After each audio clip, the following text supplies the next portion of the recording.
Hi. We're here to talk about suing inaccessible businesses under the ADA. We and our colleagues take a lot of crap from businesses that are violating the law and don't like getting busted.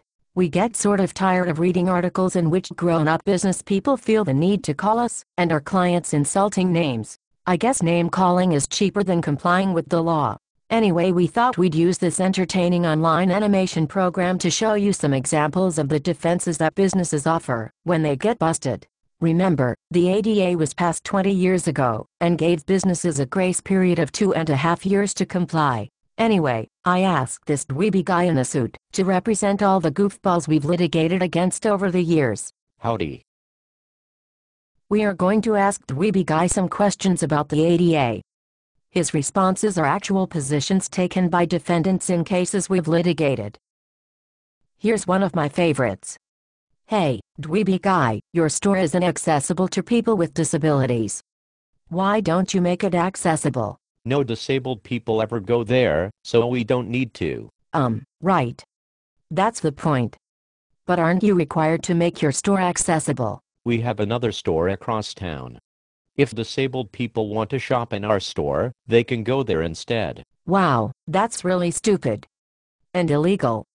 How about this? In a baseball park, if all of the accessible seats are under an overhang, does that comply with the ADA? Absolutely. In baseball, you only need to see the playing field. There is no need to see fly balls or home runs. How about ATMs?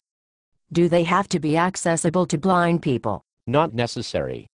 Blind people can just ask strangers for help entering their PIN code. How about a case involving an inaccessible entrance?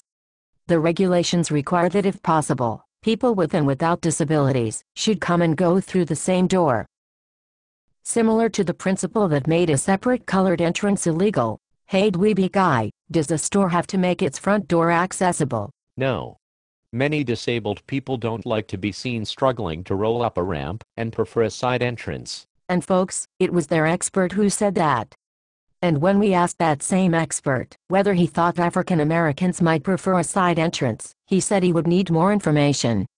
Seriously, let's ask the dweeby guy about another case.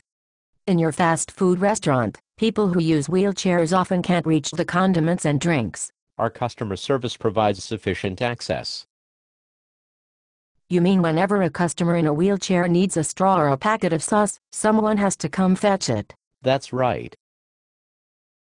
What about the narrow rails that make people form a single line to get to the counter? Our customer service provides sufficient access. So customers in wheelchairs have to sit off to the side and try to get noticed and try not to piss off people who think they're cutting in line. Right again.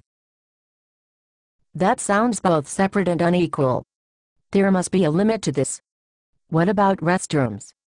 Some of the doors are too heavy for people in wheelchairs to open. Our customer service provides sufficient access. Folks, this is really what a major corporation is telling us 20 years after the ADA was passed. If you use a wheelchair, you have to ask for help to get into the bathroom. Here's another question.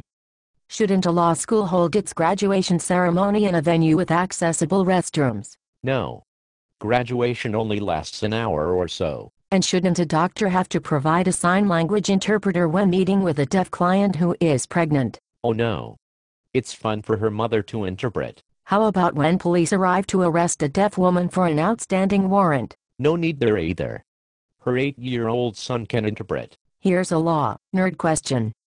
What about all the cases you've tried to dismiss for lack of standing to sue? If the plaintiff can't say exactly when she is going to go to my store in the future, she has no standing. But your store is not accessible.